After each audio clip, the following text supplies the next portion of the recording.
Saturday's dance, mice are crowded the fly. Couldn't be rid without you. Don't get around much anymore. So at with the club, go as far as the door. Yes, they ask me about you. Don't get around much anymore. Несмотря на богатую творческую биографию, имя певицы Лилии Литвиновой не так широко известно массовой публике. А вот певицу Лилию Низаеву знает практически каждый второй джазмен страны. И с ней не только знаком, но даже в бытность Марат Юлдыбаев, руководитель легендарного «Дустар», частенько приглашал юную Лилию Низаеву, студентку училища искусств, на оставшие истории уже знаменитые джем-сейшены, которые проходили в зале ресторана «Россия». Музыканты Вячеслав Назаров, Игорь Бутман также совместно работали с Лилией Низаевой, когда были частью еще большого легендарного «Аллегро». Не говоря уже об Олеге Линдстреме, который также не забывал Лилию Низаеву, Литвинову, приглашая на совместные выступления.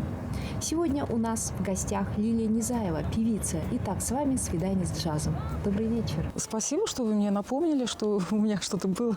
Как проходили вот эти вечера в ресторане «Россия», где выступал знаменитый наш Дустар? Я даже не ожидал, что это такое знаковое событие не только для моей жизни, а даже для Уфы. Мне об этом напомнил Георгий Павлович Маркуров. Вы знаете, руководитель оркестра «Филармония», ныне уже нас покинувшего, он напоминал, что вот был такой, я помню тебя. Когда я его спросила один раз, я говорю, вы же не слышали, как я пою? Я слышал, это было 20-30 лет назад. Как получилось? Я просто была на концерте «Аллегро» под управлением Левиновского, Слава Назаров, Игорь Бутман там был, Генбачев был на перкашн. Барабана, к сожалению, не помню, Виктор Двоскин, легендарный, лучший, один из вошедших в пятерку лучших контрабасистов мира, даже Виктор Двоскин. Естественно, Николай Левиновский, который тоже впоследствии уехал в Штаты. И наш Дустар. И вот мы, когда прощались в филармонии, Марат подошел, Юлдыбаев, сказал, поехали с нами, попоешь. Я говорю, да вы что, такие музыканты, как же так можно? Он говорит, ты что, ты же импровизируешь, вот и попоешь. Так он меня расслабил, и я пошла. С ними поехала.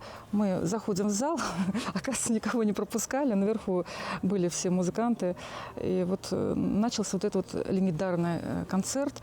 Он длился почти до 4-5 утра. Это было просто сумасшествие. Как играл «Аллегро» и как играл «Дустар», вот здесь все сплюсовалось. Это было двойное такое торжество.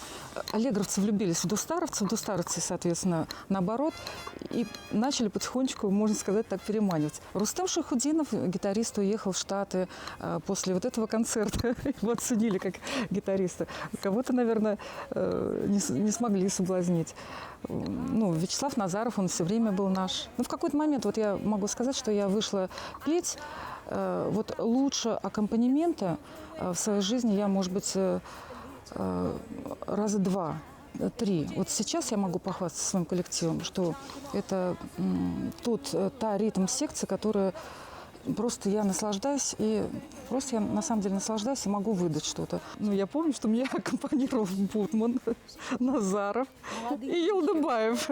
Бутман практически чуть-чуть постарше меня был. Но они уехали с «Аллегро» буквально вскоре и забрали нашего Рустема Шайхутдинова и... Шайхутдинов или Шаймухамедов? Шаймухамедов, правильно. Вы очень хорошо осведомлены, Айгуль. В общем, приятно с вами беседовать. Это затем последовало ваше обучение в Московском областном джазовом училище. Так называлось это удивительное учебное заведение, где вы формировались уже как джазовая личность? Это все-таки первые 2 года Московской джазовой студии. «Москворечь» – это известная студия, в которой Алекс Ростоцкий, по-моему, он учился в наше время или уже преподавал. Там начиналась вся джазовая наука. Там преподавал Алексей Николаевич Баташов, историю стиля джаза он у нас вел. Там начинал развивать свою теорию, гармонию джаза Юрий Николаевич Чугунов. Там начинал Бриль. И вот там все это было. Потом они, когда что-то там сделали, они уже начинали в Гнесино открывать эти эстрадные отделения. Вот. И там было очень интересно, потому что все джазовые силы формировались там. Вот я когда приехала, у нас там стенд был очень интересный с фотографиями. И вот был первый вокальный коллектив джазовый, от чего у меня любовь пошла к вокальному ансамблю джазу, под руководством Чугунова, потому что там пела Ирина Отева, Галина Филатова, вот я видела ее фотографию, там такая Косарева известная, она руководила вокальным коллективом, таким джазом московским, приезжали они к нам в Челны как-то на джазовый фестиваль. Там же была интересная очень программа, мы первый год просто изучали какие-то начальные стили, фортепиано, что-то сами по себе, да. Потом заканчивался год, и нам говорили: сдавайте. Нас было человек 40, и осталось человек 8. Потому что остальные 32, они не учились, потому что их никто не спрашивал. Остались только те, кто хотели учиться. Вот. На втором курсе нас осталось человек 5. Вот. Женщин всего было 2. Нас вообще из 40. Вот. И на втором курсе мы что делали? Уже ансамблевая практика была, и на третьем мы уже должны были свои произведения, свои коллективы иметь, и уже свою концепцию какую-то иметь гармоническую. И Чугунов – это преподаватель по гармонии, музыкант, композитор. Великолепный Алекс Ростоцкий, очень такая активная, деятельная натура. Он успел себя везде показать, и, слава богу, и показывает, и у него это получается. Упомянули и да, и еще про Алексея Баташова. Как проходили эти занятия? Насколько вот это интересно? Потому что в основном мы об этих людях знаем большей частью теоретически. Алексей Николаевич Баташов, он вел у всех курсов истории стиля джаза. У нас был огромный зал. Человек, со всех курсов набиралось человек 100, наверное. Я хочу похвастаться.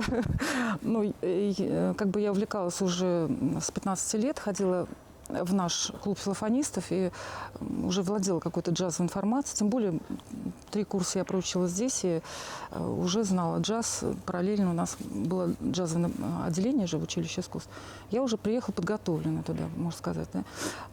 Когда проходили эти лекции, они были обо всем. Это человек, закончивший МИФИ, ученик Ландау, кстати, он физик, потом в лирик пошел, да, так говорят. И он так философски нам говорил о джазе, что джаз и у чукчи, и у башкиров, и в Африке это все импровизация, это все джаз. Не обязательно только то, что вот именно свинг, мейнстрим, джазовые направления какие-то яркие такие, а вот так вот нам развивал. Я считаю, что он такое большое влияние на мое мышление тоже. Я чувствую себя свободной.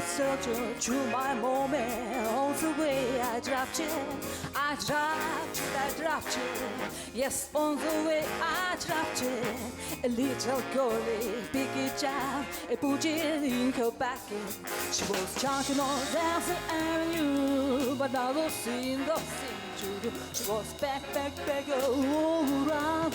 Well, she's punching on the ground.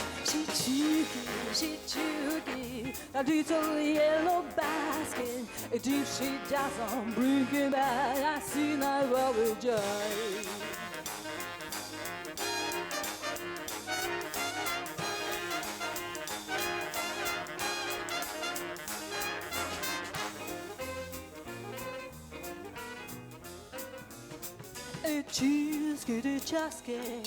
I lost my yellow basket, and if that Johnny, don't know what I do.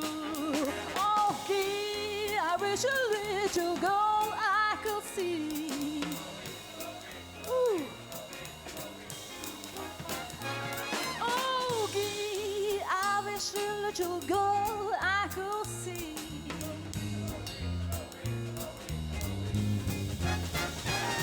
Oh, why was I so curious with that basket of mine? Such a pretty basket with a joy of mine. A cheesecake, a cheesecake. I lose my little basket. Once I have my find my basket, make me happy again.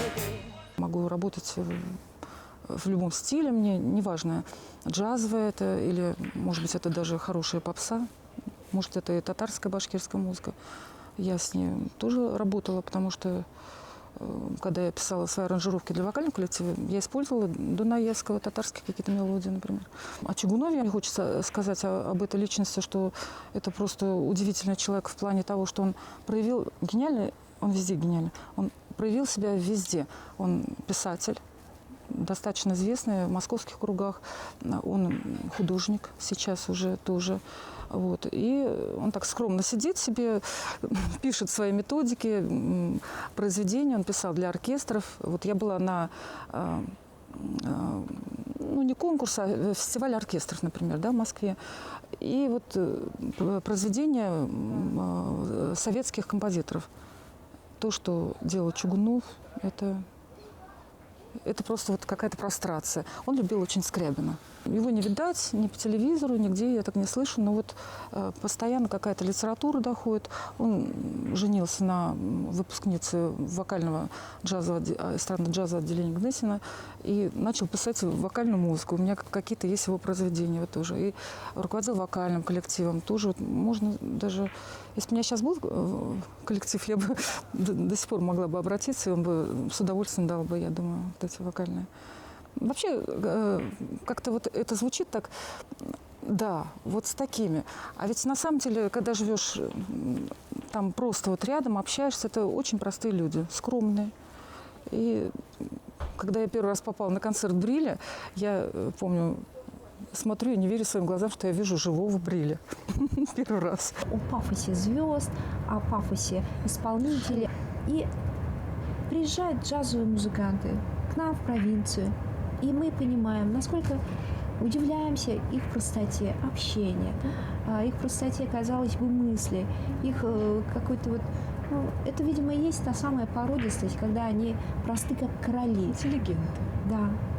Никакого пафоса, никакого вот этого, как говорят, понтов, это точно. Никакого такого завышенного самомнения перед нами, регионами или провинциалами.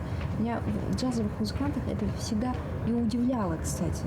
Иногда, скажем, от местной звезды ты не дождешься приличного отношения, даже иногда порой спасибо за какую-то выполненную работу. Вот меня что поражает. Они будут звонить из Москвы, еще интересоваться, как это прошло, как это получилось. Или если того же Бриля взять, как скорректирована статья, могу ли я это увидеть. Как бы продолжая о Бриле, да, вот у нас были Вадим Ахмедгареев, тромбонист, Олег Лунстром у нас был, Каллигер, я, Хотас. В какие-то моменты мы общались, да, Бриль почти не разговаривает. Он что-то так... Я пела произведение Край Мериева. Now you sail on. Не было произведений, которые как бы все знали. И вот мне пришлось, я его даю ученикам каждому второму, как раз певчим. Думаю, ну ладно, еще вот это. И мы идем, он говорит, какое произведение это все-таки глубокомысленное? Я говорю, да вы что, это же очень такое вот... Он говорит, нет, оно очень глубокое. И вот мы потом в какие-то моменты общались, где-то обедали вместе. Он все время то и это произведение запоет, то ответит каким-то еще другим произведением, там, со словами. Вот почти не разговаривает. Мне так понравилось, что он музыкант до мозга костей. Что кто-то его спросит, он раз споет мелодию какую-то. Вот мы поговорили о таких близких по духу людях, добрых людях, которые, конечно же, вам встречались и в Набережных Челнах. Надо упомянуть, что в Набережные Челны уже не раз нами упомянутые, в судьбе Лилии Незаевой, конечно же, большую роль играют. Это город, который сделал из нее певицу в народном смысле. Мне хочется сказать, что мне очень приятно работать вот с этим коллективом, который мы только что собрали. Я надеюсь, у нас будет дальнейшее будущее. Это наше первое крещение. Несмотря на то, что у нас есть тут маститые музыканты.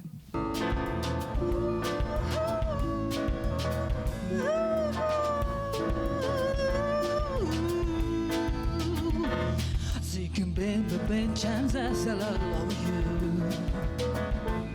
If we base fight lies, they need no true. I know you're no good enough.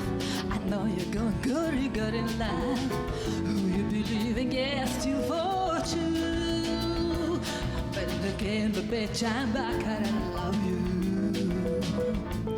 Before you base what lies, they need no true. I still know good enough. I know you see good in life. Who you believe in gets you for two. I need you.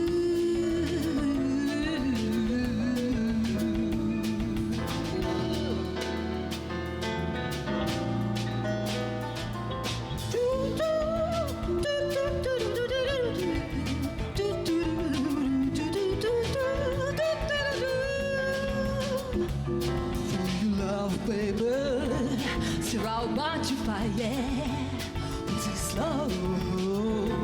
Surround me, my heart to run for your love, baby. So let go me, join me around. I never let you down for your love, baby. Surround you by with this love. Surround me, my heart to run for your love, baby. So go me, I never let you down. So go about them beef by the state of star for your love. Say you can be shine. So get a lot like you. Before we best fight lies, it's not true. I still don't know going on. I know you're good in life. You believe in yes, you for you. I know you see good in life. You believe in yes, you for you. I let you get out of the deep. Shut back, then start with her. You go to borrow better. Hey, pop, together, show my bed by the head. I won't be mine. My bed.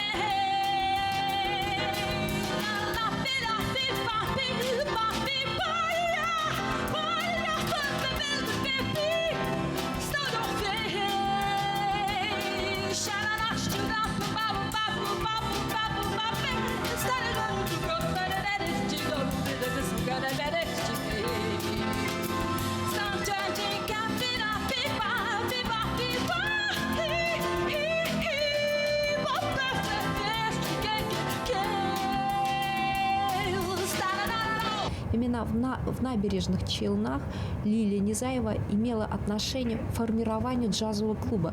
Конечно же, повезло и с так называемыми спонсорами. Одно из ведущих промышленных предприятий такой советской державы – это КАМАЗ. Мы сейчас, если даже скажем, никакой рекламы такой страшной уж не будет. Они активно поддерживали этот джазовый клуб. И, соответственно, благодаря такой поддержке КАМАЗовской, там были ведущие музыканты страны и даже мира, не говоря уже о том, что частенько приглашались на организованные КАМАЗовским спонсором всякие джазовые фестивали, в том числе и «Перекресток», да, знаменитый, тоже в том числе. Джазовый «Перекресток» был и проходил в набережных Челнах, хотя это родина Казани, да. Он до сих пор существует, но сейчас пореже. И Владимир Фиртак, он как бы можно назвать его старожилом этого конкурса. Вообще, надо сказать, Казань, Татарстан, они Фиртага приглашают всегда активно, как бы само собой разумеющиеся, если будет обеспечено присутствие этого мастера на таких джазовых форумах, музыкальных событиях. Как я слышала, есть такие зоны действия одного критика джаза, есть зоны другие. Например, Самара – это Баташов, Уфа – это Баташов, Набережные Челны – Баташов, Фиртак, да, это Казань. Очень часто было приятно видеть таких критиков, ну, просто тончайшего ума, юмора еврейского или одесского. Вы сказали, зона влияния Баташова, Уфа. Почему мы его так редко видим? Ну, это Да. было в те годы. В хорошие, прекрасные, милые, советско-застойные годы. В то время же вообще фестивальная жизнь была, мне кажется, она ярче она была. Ярче была как бы амплитуда выступлений музыкантов. Не было же сейчас другие страны, а раньше все они наши были. Алмата, Бумеранг, я помню, вот был джаз-рок, очень интересный коллектив. Архангельск, он наш, да. И было очень активное вот это вот смешение, интересы, видимо, какие-то были полунациональные такие, чтобы они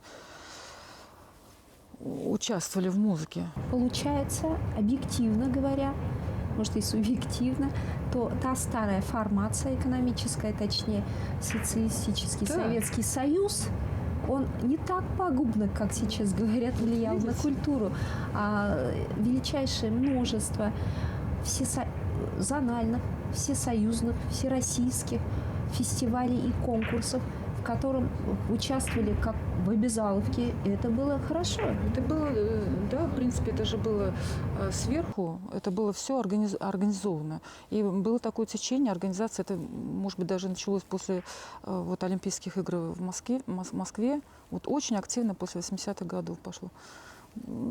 Тут трудно сказать, от чего все это исходит. Может быть, даже каждый сыграл свою роль. Вот джазовая студия «Москворечье», она же основатель была практически всех педагогов во всех училищах музыкальных. Потом у нас открылись позже училища искусств.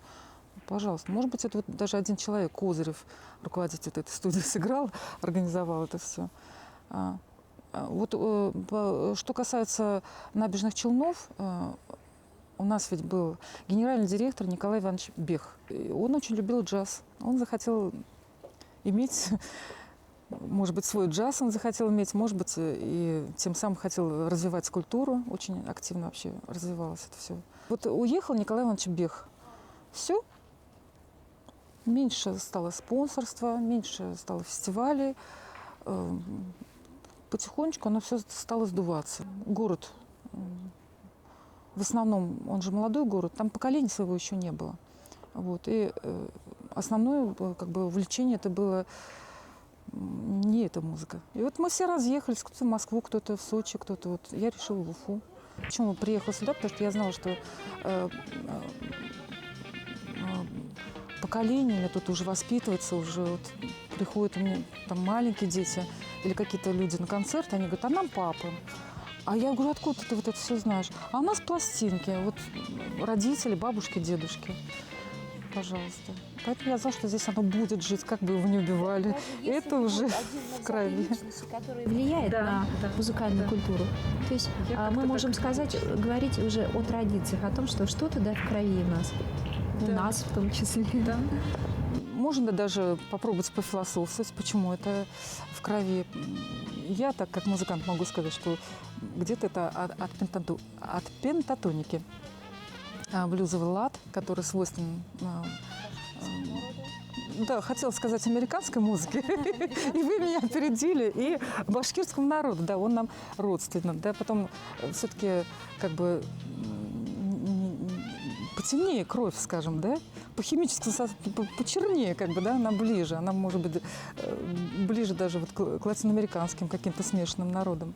И нам эта музыка очень близка. У нас она проявляется вообще очень как-то интересно.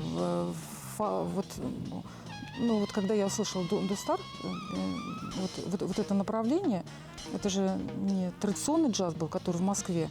Как он мне надоел, честно говоря, за 4 года. Да, я с удовольствием, когда они приехали на фестиваль джазовый, и там просто прогремели Дустар, я имею в виду. Не помню точно в каком 80-м каком-то году. Вот. Они поразили вот, с выбором своего стиля. Я знаю, что любимые произведения их были это с программы «Вози Репорт», прогноз погоды. Да?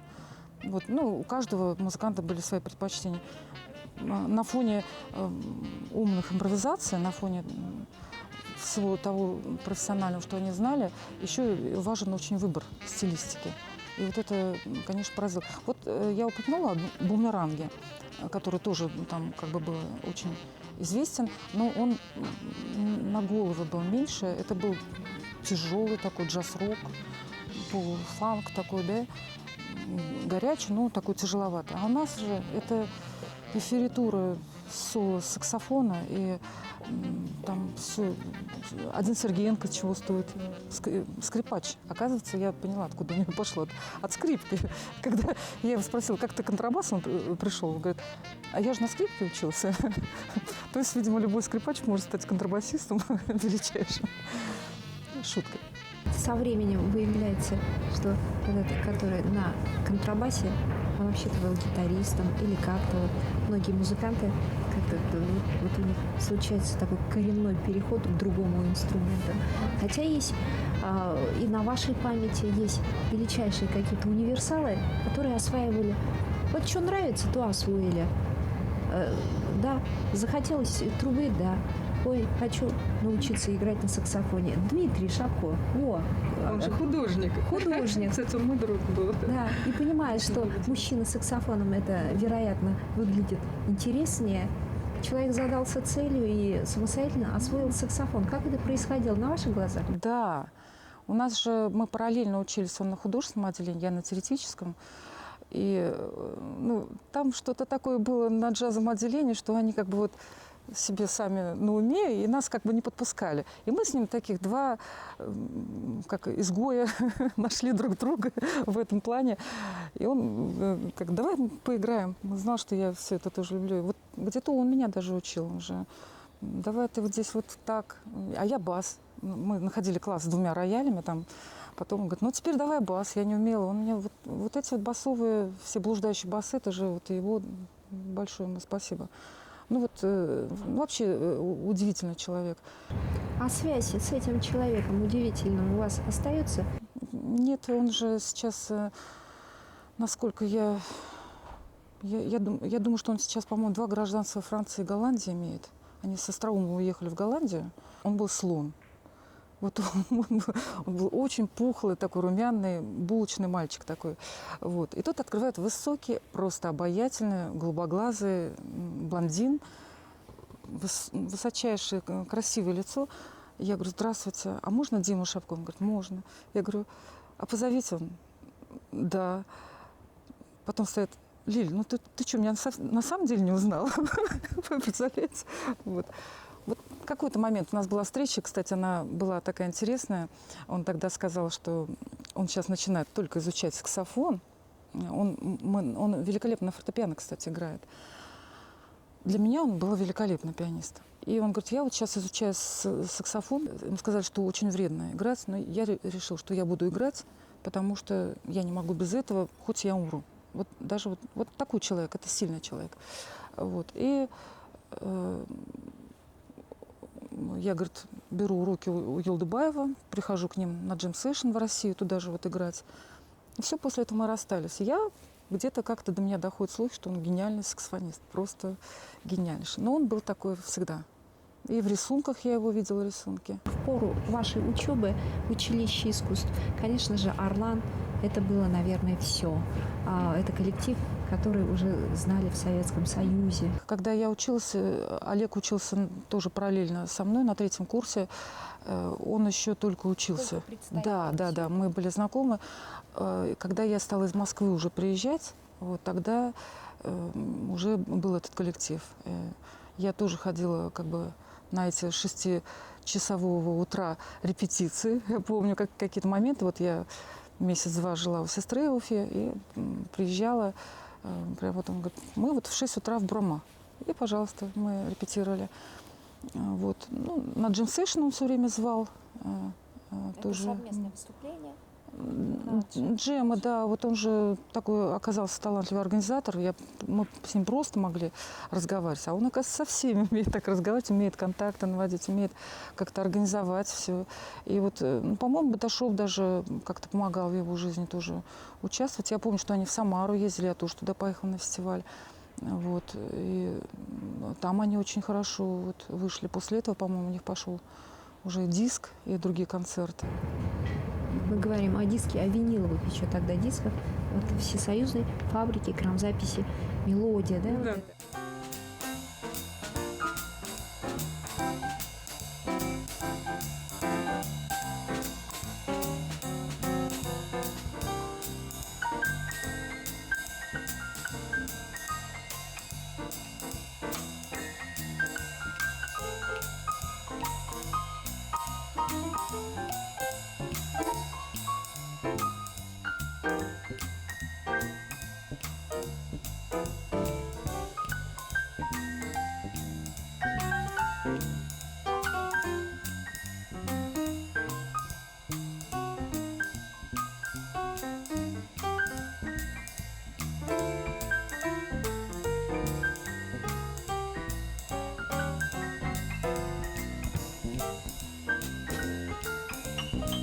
Это они сейчас учатся друг у дружки.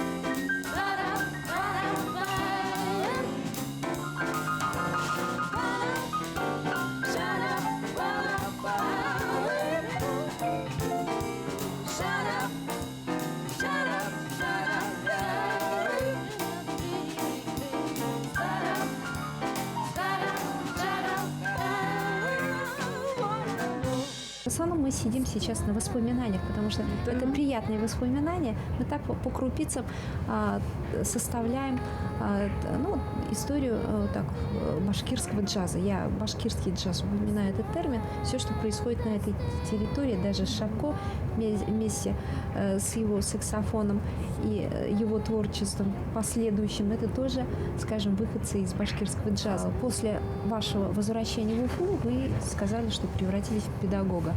А что в этом плохого?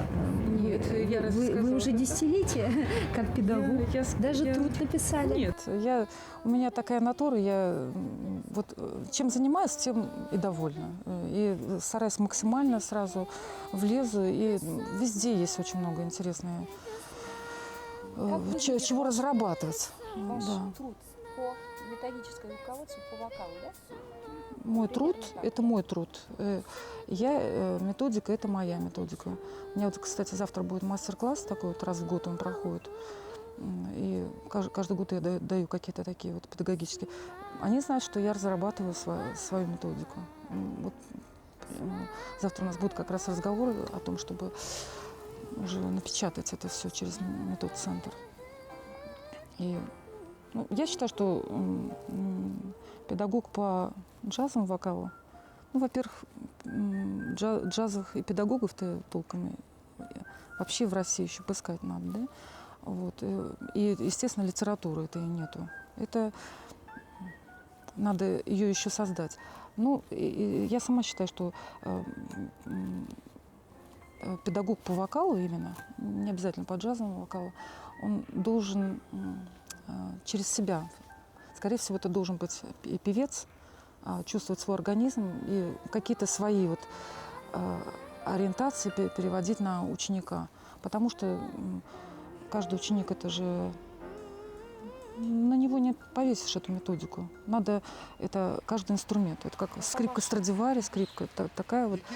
Надо к этому инструменту найти свой подход, свои резонаторы, свои все тонкости. Эта методика, к примеру, позволит научиться петь. Отлично, это как бы можно показать себя, показать Конечно. всем людям. То, что, Конечно. Вокал – это вокалист должен быть профессионален. Он должен уметь петь и народное, и романсы, и джаз. Да, я могу сказать, что у меня вот 2 ученицы, одна из них, я преподаю и джазовый вокал, и классический вокал. Как бы идут такие экзамены, и она сдает на 5. Это, кстати, Лиза Воротникова, жена Руслана, нашего известного Воротникова. Вот. Есть еще одна ученица, Нелли Юмадилова, она вот сейчас такая группа известная, Чериот, она солистка этого коллектива. Она меня занимается по джазовому вокалу, а по классике занимается у Рустема Минча, вот, оперного певца нашего. Вот. Что еще?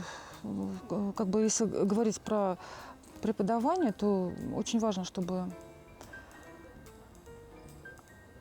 ты вычислил этого человека, его темперамент, его потенциальные возможности, его желания, очень немаловажно. И нашел то, что можно раскрыть в нем и вытащить это, а все лишнее как бы отсечь. Мне очень вот интересно, с моими учениками всегда происходит так. Выступает, то есть выступает, не выступает. Вот в Набережных Челнах у меня было 3. Они стали известными джазовыми певицами в Питере, в Казани, с солистками оркестров. Одна вот, кстати, с Голощёкиным работает, с Гольштейном. Одна с Василевским в Казани, одна вот с нашим оркестром Челнинского. Они мои ученицы. Они начинали такими печушками. У меня даже вот есть фотографии, где они маленькие, да. Вот, кто знал. И вот как-то мне кто-то говорит, я говорю, как же, вот у меня же вот заслуги, у меня же такие ученицы, они же вот где-то там что-то заняли. Кто-то меня пытался... говорит, это вам повезло. Это вам, у вас такой материал. Ну ладно, когда про одну, но когда про 3. Был случай, когда я выступала в академии уже с 5 детишками там от 7 лет до 17, по-моему, да. Тоже каждая такой изюминка. Мне сказали, вот, ну, конечно, талантливо. Дети попались. Так вот. Ну, вот и про 15 человек, я уверена, что тоже скажет.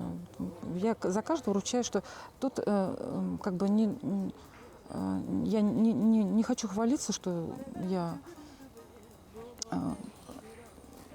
именно я там сыграла роль в их жизни, да, но педагогическая роль – это отсечь что-то, найти, они все талантливые, найти этот талант, это еще надо суметь найти, вычислить и как-то направить так, чтобы он пошел, и чтобы он именно там раскрылся.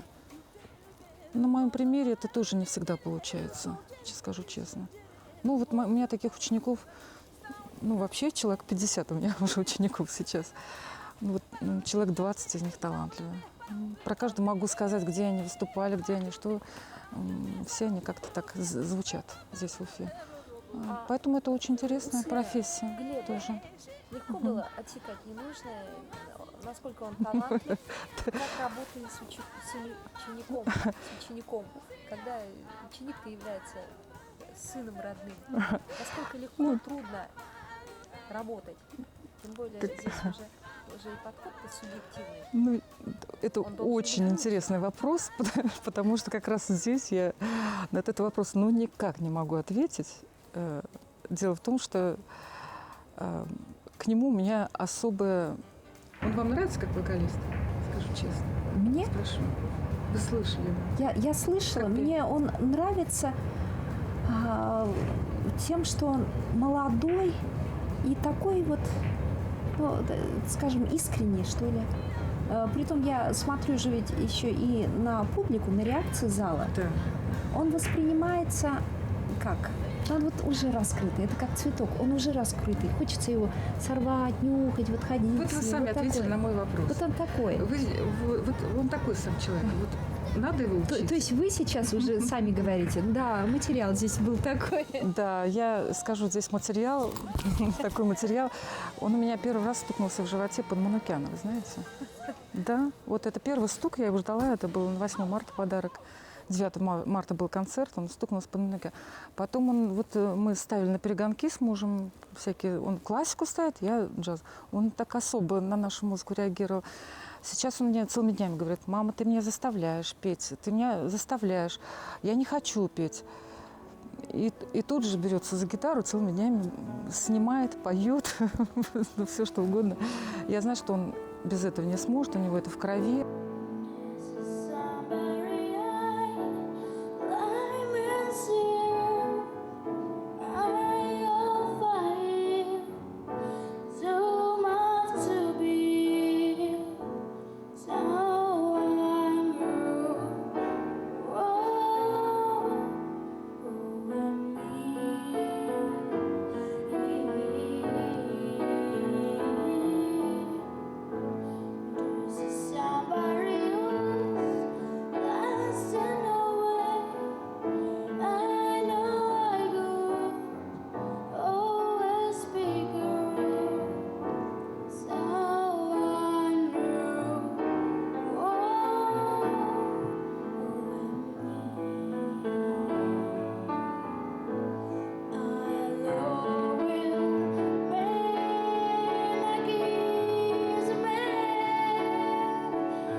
вас есть повод порассуждать.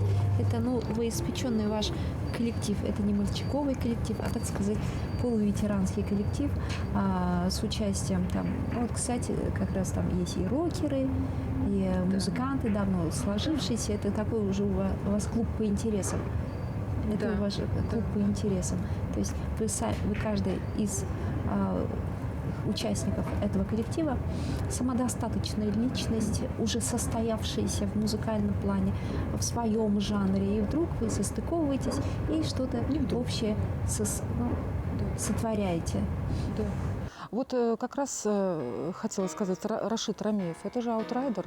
Это какой стиль? Рок. Ну, это безумно талантливый музыкант. Это должно быть как основа. Потом к року немножко синкопы, фанк. Потом можно еще что-то добавить. Там еще посложнее фанк, джаз-рок. Да? И можно уже и до джаза долететь. Можно сразу джаз начать. Ну вот я искала, вернее, я не искала, мы с ним работали уже. У нас был проект с Хасаншем «Латин фанк». Вот, Рашид там работал. После вот этого басиста я поняла, что, наверное, мне больше никто как басист не понравится, потому что вот именно он вот этот кач давал. Это такой острый, подкачеванный ритм. Он негр. Когда я Руслану Воротникову сказала, что ты не против Рашида, как бы работать со своим составом, Олег Янгуров предлагал как бы свою ритм-группу, а он объяснил своей жене, что ты знаешь, Рамеев – это такой музыкант, который в раза 3 может лучше джазовых музыкантов сыграть. Вот его слова. Нет, он тоже оценил. Он тоже любит фанк, кстати, Руслан.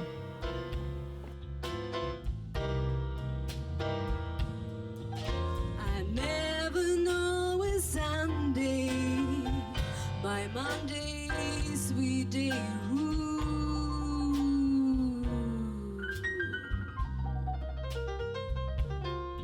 now a man is born to go and love, and the woman born to each and pray, to stay at home and tend her over, and drown her best regrets, and coffee and cigarettes.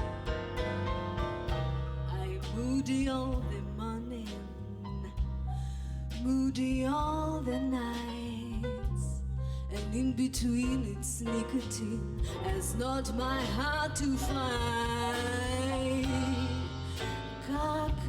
Coffee, feeling lost in the ground. It's trouble me crazy, just walking for my baby to maybe guys around.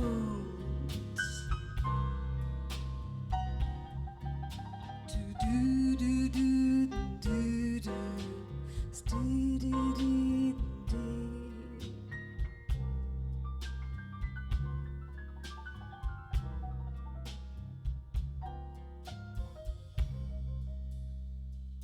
Музыкант, он любит любую музыку, любая музыка талантливая, любая музыка имеет право быть со всеми. О чисто джазовой теме, теоретической джазовой теме, это джазовая импровизация. Самое главное в джазе что?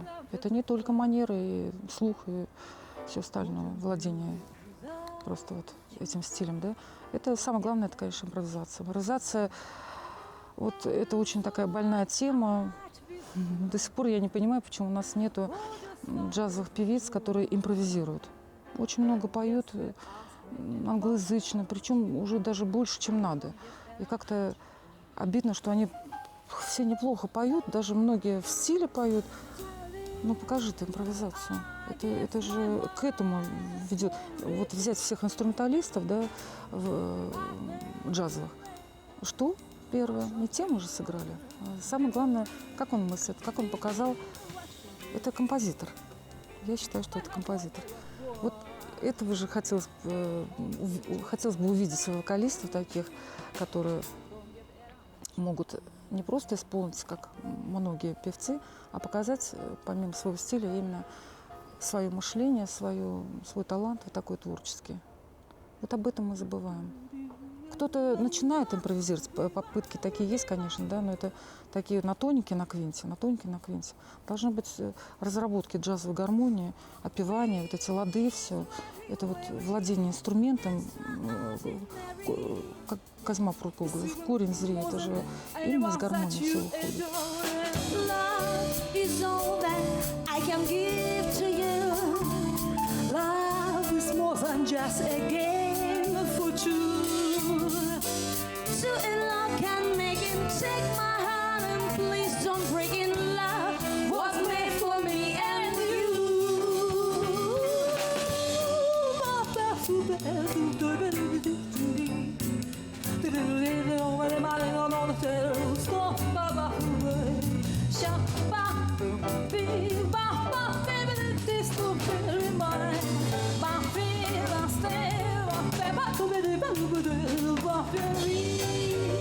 One knows what's there to the right. I know that I've knew that if knew that if knew that I never baby straight out of mine. And I'm not and I still know this feeling like I did the people set I know but I'm but little bit of stuff to be show to I should never go to sit up my Мы еще раз с радостью повторяем имя нашей гости сегодня в нашей студии импровизированной. Была педагог, музыкант, исполнитель, певица Лилия Низаева-Литвинова. Лилия, ваши пожелания нашим телезрителям, которые по выходным так и ждут, чтобы встретиться с вами и вашими коллегами. В наше время вот актуальное, в первую очередь, конечно, мира. Сначала это. Ну, конечно же, я желаю гармонии в жизни, чтобы вас все окружало, и спорт, и музыка, и нормальная семейная жизнь. И я бы еще добавила бы свободы, импровизация. Свою жизнь, эту гармонию импровизируем мы сами. И пусть она будет не только в музыке, но и пусть эта музыка будет в нас.